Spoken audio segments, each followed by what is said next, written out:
formei em jornalismo na Universidade de Brasília e no segundo semestre de 1987. Isso foi exatamente no meio da Assembleia Nacional Constituinte e desde então passei a trabalhar com política em Brasília. Trabalhei em alguns dos principais jornais e revistas, sempre nas sucursais aqui em Brasília, quase sempre. E trabalhei nas revistas Veja, Isto É, Revista Época, trabalhei nos jornais Folha de São Paulo, Estado de São Paulo, Jornal de Brasília, Correio Brasiliense e Diário do Sul, que foi, na verdade, o meu primeiro trabalho. Sempre trabalhei com política.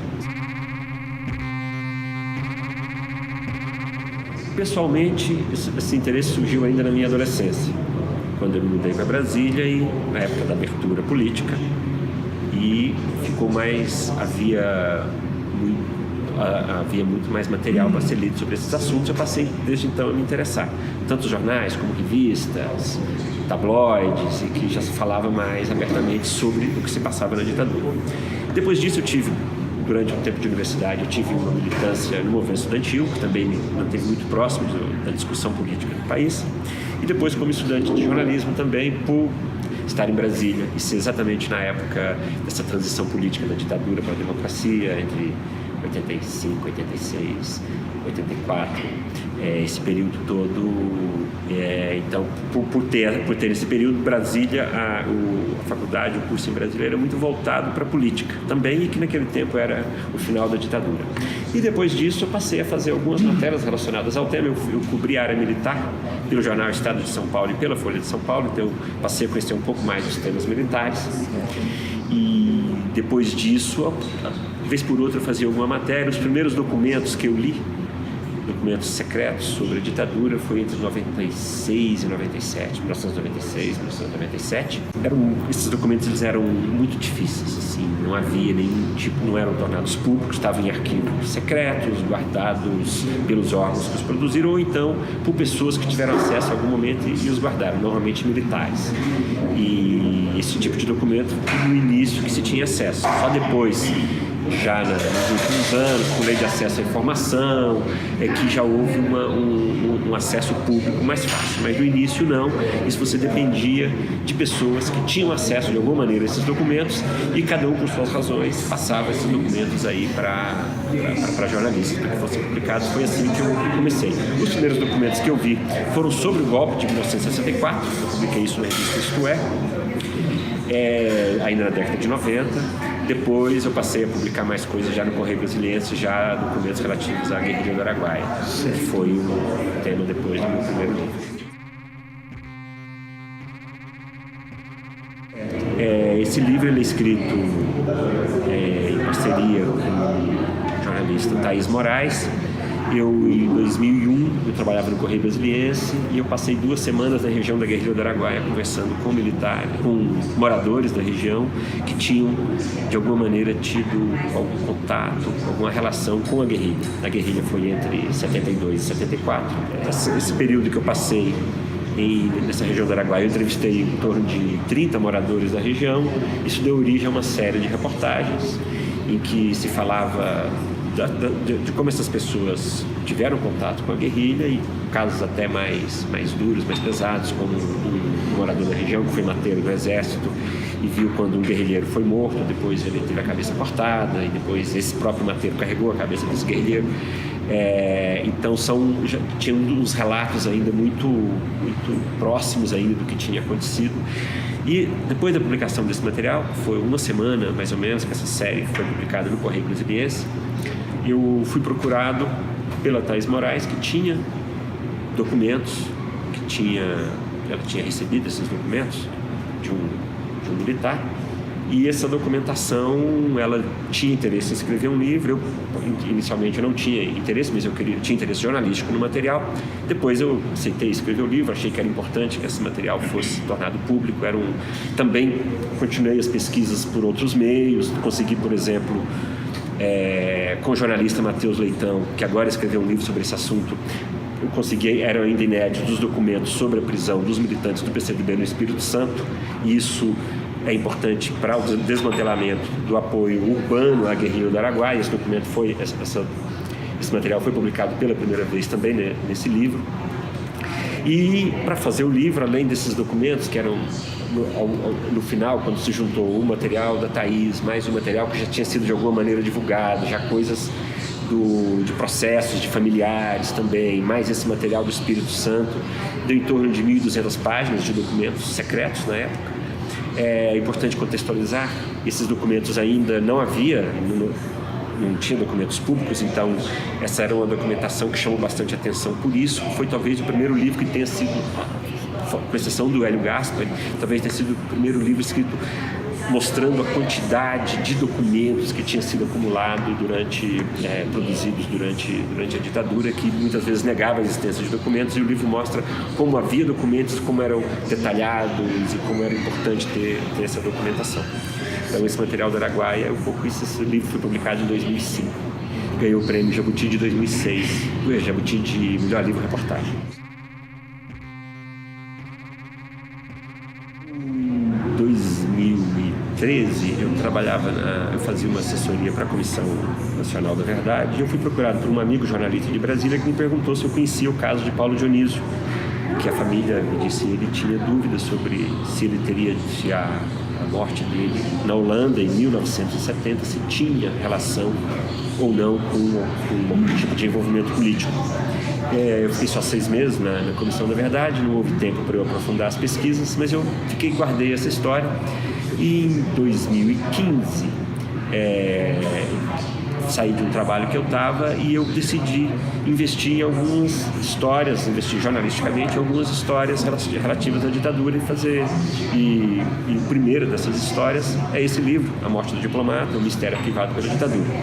E eu escolhi porque eu achei que era, primeiro, um pouco de interesse meu em conhecer o Itamaraty, conhecer a documentação do Itamaraty, o fato de ter um grande mistério, o fato de haver um mistério jornalisticamente me deu uma curiosidade, assim, que isso fez criar uma curiosidade para eu tentar entender o que tinha acontecido. E achei que, depois de pesquisar um pouco, que era possível escrever na linguagem de um livro policial, para achar que era a melhor maneira, pela forma como os fatos ocorreram, que era a melhor maneira de explicar, porque foi assim, a história desde o início surgiu como um mistério, e acho que com essa narrativa eu procurei mostrar melhor tanto os dramas vividos pela família e talvez o mais importante até para a reconstituição histórica, que é a documentação, a leitura dos documentos que contextualizaram, formavam o contexto aí da morte, daquele período da morte do Paulo Dionísio. O livro é a história de um diplomata brasileiro que apareceu morto em Haia, na Holanda, em 1970. Ele apareceu morto dentro do carro com um corte no pescoço. E desde a polícia, na época, logo depois, a polícia chegou a uma conclusão, mas a família nunca aceitou essa conclusão. Então o livro vai contar toda a história de Paulo Dionísio, toda a documentação que foi produzida pelo Itamaraty sobre a morte de Paulo Dionísio, os fatos da época. E em torno disso eu construí uma história que mostrasse não só a trajetória de Paulo Dionísio, as angústias de Paulo Dionísio, mas mostrar também o que era o Itamaraty naquele período. O Paulo Dionísio deixou um diário dos últimos 10 meses de vida dele, e esse diário foi muito importante para entender o funcionamento interno do Itamaraty, as pressões sofridas pelos diplomatas naquele período de ditadura, naquele período de Guerra Fria. Então, e o livro conta isso tudo, como eu disse antes, com a narrativa de um romance policial, embora sejam todos fatos, são fatos verdadeiros, documentados, mas eu procurei traduzir nessa linguagem policial a maneira que eu achei mais interessante de chamar a atenção e de mostrar para os leitores o que foi essa história e o que foi aquele período da diplomacia brasileira.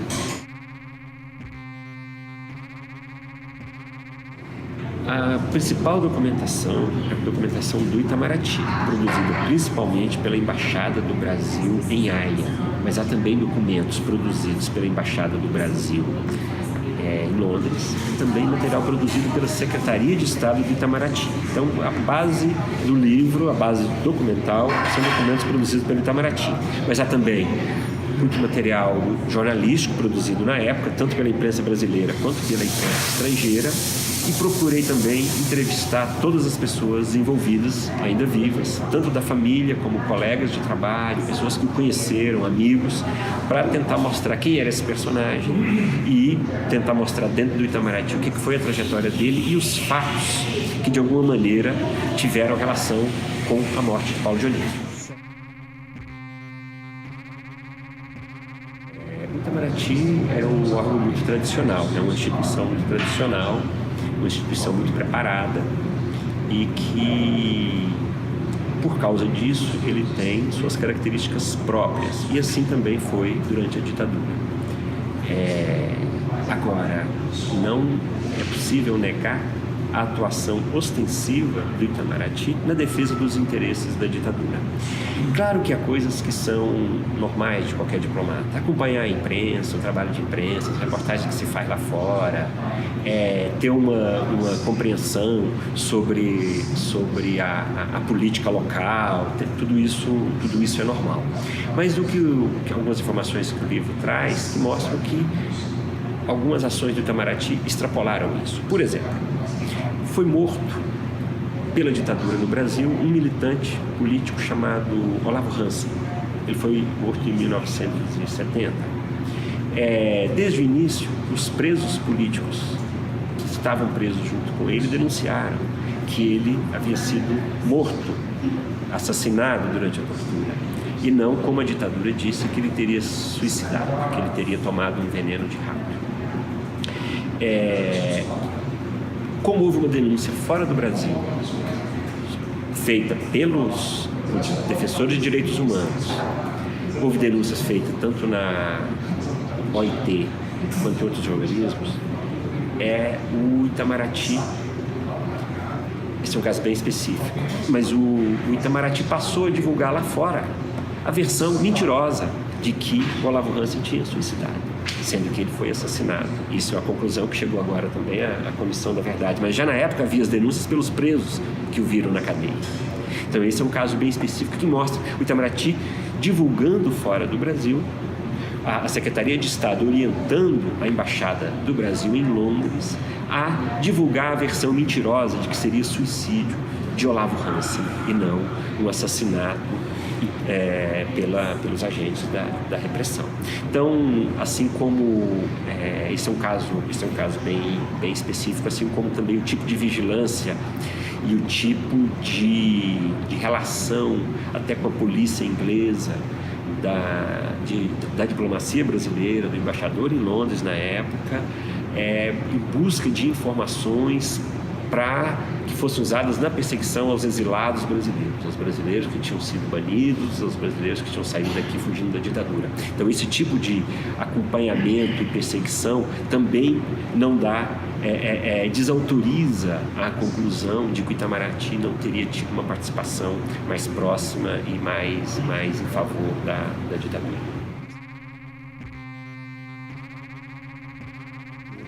A relação da imprensa com a ditadura, ela mudou bastante ao longo das décadas. De início houve, de modo geral, um apoio ao golpe de 64, mas logo surgiram nichos de resistência e isso foi crescendo até que, ao final da ditadura, já não tinha ninguém em defesa da ditadura.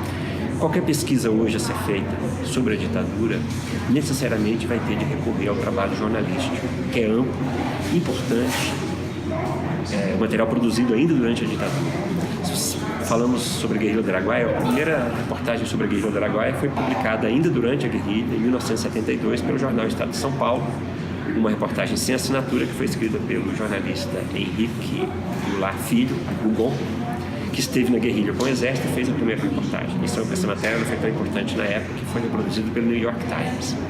E hoje é material histórico. Então, você tem, ao longo de todo esse período, Jornal Estado de São Paulo, Jornal do Brasil, você tem muitas reportagens que mostraram o que foi aquele período. Você tem a revista Veja, por exemplo, no final da década de 70, o jornalista Luiz Cláudio Cunha, descobrindo o sequestro dos uruguaios Lilian Celibertes e Universindo Dias, em Porto Alegre. são trabalhos que tornam questionável, eu acho, a importância do jornalismo em relação à ditadura. Na época até era mais fácil para os jornalistas do que para os historiadores, por exemplo. Sim. Ao final da ditadura, assim, o trabalho foi muito amplo, de resgate. Se você vê, por exemplo, você pega, por exemplo, na revista Veja de 1992, já período pós-ditadura, você tem lá a entrevista de um ex-agente da ditadura, um militar, Marival Chaves, entrevista feita pelo jornalista Expedito Filho. Ainda hoje é um material importantíssimo para mostrar o que foi feito em São Paulo, principalmente, como é que foram mortos, para onde foram levados, quem foram os agentes. Tudo isso feito pelo jornalismo. Então, agora, eu não acho que tenha que haver nenhum tipo de disputa. Eu acho que o jornalismo, para ele, hoje, ainda assim, eu acho que todos os dias praticamente sai na imprensa, na grande imprensa e também na imprensa mais alternativa, você tem reportagens praticamente todos os dias sobre a ditadura. Praticamente todos os dias a gente lê alguma coisa. E acho que esse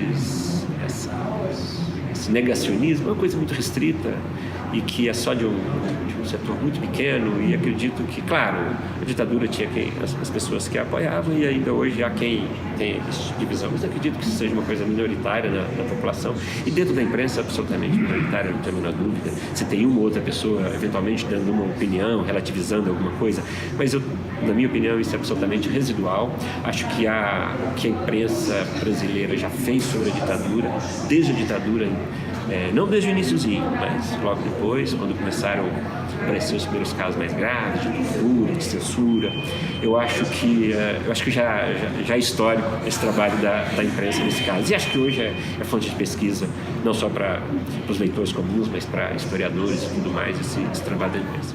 Eu acho importante observar a relação assim, entre o jornalismo, o trabalho do jornalista e o trabalho do historiador.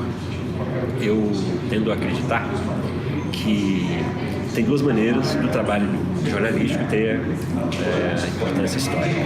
Uma delas, o que está sendo produzido hoje, por exemplo, o trabalho factual dos jornais, das revistas hoje, das TVs, daqui a algum tempo, daqui 10 anos, 20 anos, 50 anos, nós vamos avaliar o que foi importante historicamente do que foi produzido agora. O que são fatos banais e que não têm repercussão nem desdobramentos, e os fatos que são marcantes e que os historiadores futuros e jornalistas futuros vão recorrer a essas publicações de hoje, esse noticiário de hoje, para construir mais tarde um relato histórico e jornalístico. Mas também o jornalismo tem uma outra maneira de fazer uma interface com a história, eu acredito, que é quando o jornalismo busca fontes históricas para fazer os seus trabalhos, que é o que eu tentei fazer, por exemplo, nos meus 2 livros, que é a partir de documentos históricos, de documentos oficiais, contar histórias, cruzando isso com entrevistas, com outras pesquisas também feitas na imprensa, mas a partir disso contar fatos que têm importância histórica, fatos que hoje nós já sabemos que têm importância histórica. Se hoje trazemos informações novas, por exemplo, sobre desaparecidos políticos, sobre circunstâncias de mortes durante a ditadura, já sabemos que isso tem uma importância porque você tem ainda algumas, vamos dizer, tem algumas falhas ainda, vários fatos que não foram esclarecidos e que isso o jornalismo tenta fazer isso junto com os historiadores. O jornalismo talvez ele é mais ágil, mais rápido, e por obrigação nós também precisamos escrever de uma maneira, ou no caso de vídeos, ou de fazer isso de uma maneira que tenha uma linguagem que seja de fácil compreensão para as pessoas. Então talvez seja uma diferença, mas a responsabilidade com o material produzido, o equilíbrio na apresentação dos fatos, tudo isso eu acho que são elementos que aproximam bastante o trabalho do jornalista com o trabalho do historiador, com as suas diferenças, o historiador com o seu trabalho mais profundo de análise, de contextualização histórica, e o jornalista talvez está sendo mais detalhado, sendo um pouco mais, e tentar fazer isso de uma maneira para facilitar a compreensão disso pelo público.